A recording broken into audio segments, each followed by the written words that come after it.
Imaginez un empire. Non, pas un royaume de pierre et d'or, mais une dynastie bâtie sur le rythme, le rêve américain et un charisme indéniable. Pendant des décennies, son nom a résonné comme un hymne au succès. Sean Diddy Combs. L'architecte de Bad Boy Records, le magnate intouchable qui a non seulement lancé des carrières, mais a aussi défini une ère entière de la culture hip-hop. Des millions de disques vendus, des fêtes légendaires, des collaborations avec les plus grands noms de la planète. Il était l'incarnation même du self-made man, une icône. Mais aujourd'hui, cette image polie, ce vernis de glamour, se fissure. Les projecteurs ne brillent plus de la même manière. L'ombre de la justice plane, révélant des récits sombres de pouvoir, d'abus, de trafic et de secrets si profondément enfouis qu'ils menacent de faire s'effondrer une carrière et une réputation bâtie sur des décennies. L'homme qui semblait tout avoir, intouchable, est désormais au centre d'une tempête judiciaire sans précédent. Est-ce la fin abrupte de l'empire Diddy ou le début d'une vérité encore plus sombre et troublante qui réécrit toute son histoire? Pour pleinement saisir la magnitude de la situation actuelle, il est impératif de revenir aux fondations de cet empire.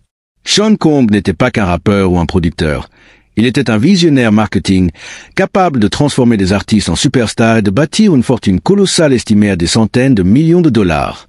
Ses faits étaient des légendes. Ses collaborations avec des icônes comme Notorious B.I.G., Usher ou Mary J. Blige ont marqué des générations. Son influence semblait illimitée. Pourtant, derrière ce vernis éclatant de succès, des murmures, des rumeurs ont toujours circulé. Des histoires de comportements problématiques, de demandes excentriques, de faits où les limites semblaient floues. Mais dans le monde ultra-privé et protégé des célébrités de son envergure, ces chuchotements restaient confinés, rarement étalés au grand jour. C'est en novembre 2023 que le vernis a commencé à se fissurer de manière irréversible. L'étincelle est venue d'une source inattendue mais puissante, Cassandra Ventura, plus connue sous son nom d'artiste Cassie. Sa plainte civile a fait l'effet d'une bombe. Cassie, qui a eu une relation de plus d'une décennie avec Combs, l'a accusé de viol, de trafic sexuel, de contrôle coercitif, de comportements abusifs et d'avoir été forcé à des actes sexuels avec d'autres hommes, filmés par Combs.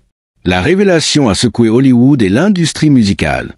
Ce qui a rendu cette plainte encore plus retentissante, c'est son règlement quasi immédiat, en seulement 24 heures, pour un montant non divulgué. Pour beaucoup, ce règlement rapide a non seulement évité un procès potentiellement dévastateur, mais a aussi paradoxalement validé, dans l'esprit du public, la gravité des allégations. Ce règlement a brisé le barrage. D'autres voix, longtemps réduites au silence par la peur ou les accords de confidentialité, ont commencé à s'élever. Rapidement, 5 autres plaintes civiles ont été déposées, chacune apportant son lot de récits glaçants. On a vu émerger le nom de Lila Joy Wright, qui, avec une autre femme, a accusé Diddy et son fils, Justin Combs, d'agression sexuelle de groupe brutal en 2007. L'affaire Jones, celle de l'ancien producteur et caméraman Rodney, Lil Rod Jones, a ajouté une dimension encore plus sinistre, l'accusant de harcèlement sexuel et de l'avoir forcé à filmer des scènes de trafic de drogue et d'agression sexuelle impliquant Combs et d'autres personnes. Ces plaintes ont dessiné un tableau troublant d'un monde où la puissance et l'argent auraient servi à dissimuler des abus systématiques. Le point de non-retour a été atteint le 25 mars 2024. Des mandats de perquisition fédéraux, exécutés simultanément, ont transformé ces propriétés luxueuses de Los Angeles et Miami en scène de crime. Des agents du département de la sécurité intérieure, lourdement armés, ont investi les lieux. Les images spectaculaires des hélicoptères survolant les manoirs, des agents sortant des preuves, ont été diffusées en boucle, envoyant un message clair. Cette affaire dépasse désormais les litiges civils. Nous sommes entrés dans le domaine des enquêtes criminelles graves, potentiellement liées au trafic sexuel, aux rackets et à d'autres chefs d'accusation qui pourraient changer la vie de Sean Combs à jamais. Depuis ces perquisitions, le procès fédéral est devenu un véritable théâtre médiatique, un spectacle de révélations et de contre-attaques où chaque détail est analysé. Les avocats s'affrontent, les témoignages s'enchaînent et le portrait qui se dessine de Diddy est de plus en plus éloigné de son image publique. L'un des chapitres les plus récents et les plus controversés de cette saga concerne le jury. La composition et la partialité des jurés sont toujours au cœur d'un procès, mais dans le cas de Diddy, cela a pris une dimension particulièrement intense. Récemment, un jury crucial a été récusé par le juge Aruna Subramanian, une décision qui a secoué la salle d'audience. Ce juré, dont l'identité est protégée, a été écarté pour des incohérences dans ses déclarations, notamment sur son lieu de résidence, des faits qui auraient pu remettre en question sa candeur et l'intégrité du processus de sélection. La réaction de l'équipe de défense de Diddy, menée par l'avocat Xavier Donaldson, a été immédiate et passionnée. Donaldson a livré un plaidoyer vibrant, arguant que le renvoi de ce juré, qui contribuait à la diversité raciale du jury, enverrait un mauvais message. Il a même suggéré que cette décision pourrait justifier un mistrial, c'est-à-dire l'annulation du procès. Le juge, tout en reconnaissant l'importance de la diversité, a tenu bon, affirmant que les incohérents soulevaient des graves préoccupations quant à l'impartialité du juré. Cette tension dans le prétoire est un indicateur clair de l'enjeu colossal du procès. Chaque membre du jury est scruté et la pression est immense. On murmure même des problèmes avec un autre juré, dont la nature exacte reste mystérieuse, ajoutant une couche de spéculation à une affaire déjà complexe. Au cœur de la stratégie de l'accusation se trouvent les témoins résumés. Ce ne sont pas des témoins directs des faits, mais des experts qui ont analysé des montagnes de preuves numériques et financières. Ils transforment des gigaoctets de données brutes, messages textes compromettants, relevés bancaires détaillés, captures d'écran de conversation, enregistrements audio en graphique, en chronologie et en présentation synthétique pour le jury. C'est un travail titanesque qui vise à prouver un schéma de comportement et une organisation criminelle présumée. Les avocats de Didi tentent de leur côté de décrédibiliser ces preuves, arguant qu'elles sont sorties de leur contexte ou qu'elles ne prouvent pas l'intention criminelle. Un nom, en particulier, résonne avec insistance dans les couloirs du tribunal, bien que la personne elle-même ne soit pas apparue à la barre, Christina Corom. Elle est mentionnée dans de nombreux documents et ses appareils ont été saisis par les enquêteurs fédéraux. Pourtant, de manière surprenante pour beaucoup d'observateurs, l'accusation n'a pas jugé bon de la convoquer en tant que témoin. Cela soulève une question cruciale. Pourquoi?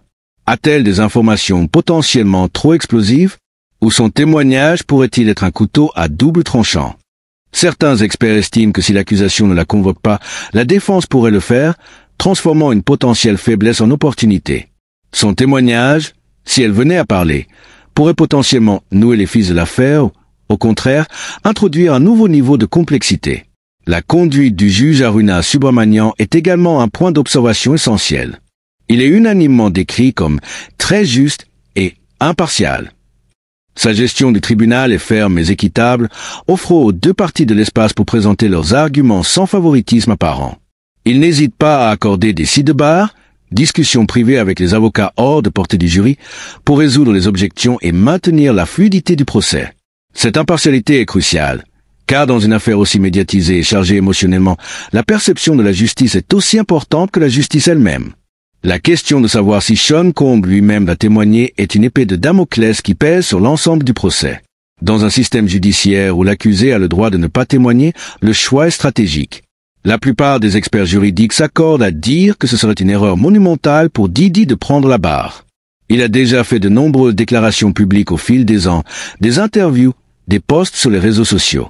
Tout témoignage sous serment pourrait facilement le piéger, le forçant à contredire ses propres propos ou à s'exposer à un contre-interrogatoire féroce de la part de l'accusation. Le risque est bien trop grand. L'équipe de défense de Didi semble privilégier une stratégie axée sur la mise en doute des preuves de l'accusation et la crédibilité des plaignants, plutôt que de placer Didi au centre de la tempête. Leur bataille est une bataille d'interprétation des faits. Enfin, il est crucial de comprendre que ce procès pénal n'est qu'une partie de la bataille juridique à laquelle Didi est confronté. Parallèlement à ces procédures criminelles, de nombreuses poursuites civiles sont en attente. Traditionnellement, ces affaires civiles sont stayées, c'est-à-dire mises en pause, jusqu'à ce que le procès pénal soit résolu. Une fois le verdict tombé, qu'il s'agisse d'une condamnation, d'un acquittement ou d'un jury suspendu, le barrage des affaires civiles s'ouvrira. Cela signifie que, même si Didi était acquitté au pénal, il pourrait encore être confronté à des millions de dollars de dommages et intérêts dans les affaires civiles. Et il est fort probable que d'autres plaignants émergent, inspirés par le dénouement de cette première grande confrontation. Le combat juridique de Didi est loin d'être terminé, quelle que soit l'issue de ce procès historique. Nous sommes à l'aube d'une conclusion.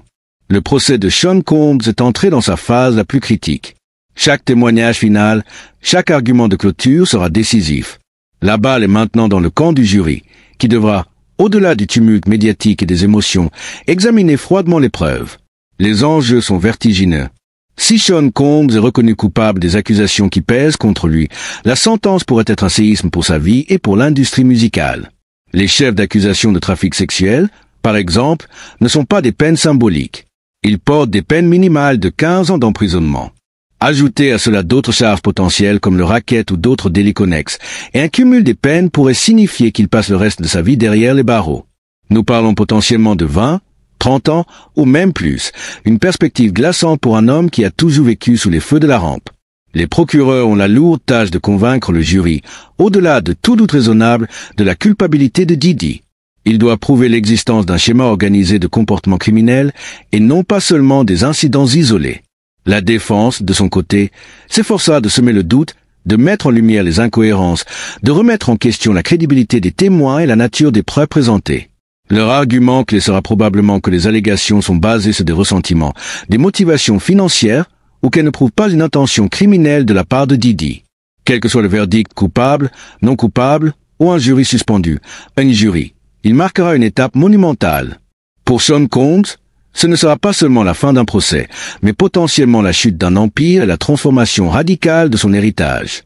L'homme qui était une figure de proue de la culture hip-hop pourrait être à jamais redéfini par ses accusations et le jugement rendu. L'affaire Didi est bien plus qu'une simple saga judiciaire de célébrité. Elle est un miroir tendu à notre société, reflétant les dynamiques complexes de pouvoir, les dangers de l'impunité et la persistance des systèmes qui permettent parfois aux abus de prospérer dans l'ombre du succès. Elle pose des questions fondamentales sur la responsabilité des figures publiques et la capacité du système judiciaire à tenir pour compte même les individus les plus influents. Cette affaire est un rappel brutal que la richesse et la célébrité n'offrent aucune immunité face à la justice, même si le chemin est souvent long et semé d'embûches. Elle illustre le courage immense qu'il faut pour briser le silence, pour faire face à un adversaire puissant, et pour chercher la vérité après des années de dissimulation. Le verdict final, quel qu'il soit, enverra un message puissant. Un message aux victimes potentielles, un message aux puissants, et un message à l'industrie du divertissement elle-même. Il déterminera si le règne de Didi s'achève dans l'infamie ou s'il parvient, contre toute attente, à naviguer dans cette tempête sans précédent. Mais une chose est certaine, l'héritage de Sean Diddy Combs, autrefois synonyme de fête et de gloire, sera à jamais teinté par les ombres de cette saga judiciaire. Le monde regarde, attendant de voir si le marteau de la justice sonnera le glas définitif de l'empire Didi ou si une nouvelle vérité émergera des décombres. L'histoire n'est pas encore écrite.